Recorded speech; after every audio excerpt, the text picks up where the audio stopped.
Welcome to Man Does Tech, where I solve the problems you didn't even know you had.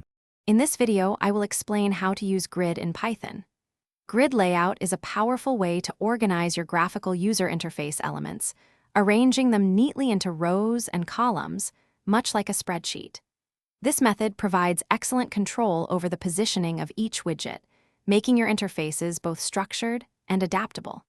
It's particularly useful for creating complex layouts that need to adjust gracefully to different window sizes. To implement a basic grid, you simply call the grid method on your widget.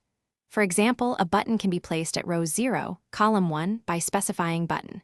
Grid, row equals 0, column equals 1. Remember, both rows and columns are 0 indexed, meaning the first row is 0 and the first column is also 0. This allows for straightforward placement of all your interface components. You can make a widget span across multiple rows or columns using row span and column span arguments. For instance, widget. Grid, row equals 0, column equals 0, row span equals 2, column span equals 3, makes it occupy 2 rows and 3 columns.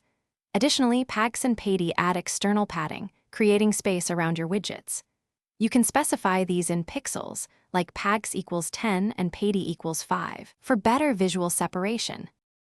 To make your grid responsive, you need to configure rows and columns to expand. Use window. Grid column configure index, weight equals value and window. Grid row configure index, weight equals value. A higher weight value, such as 1 or 2, means that row or column will receive a proportionally larger share of any extra space when the window is resized.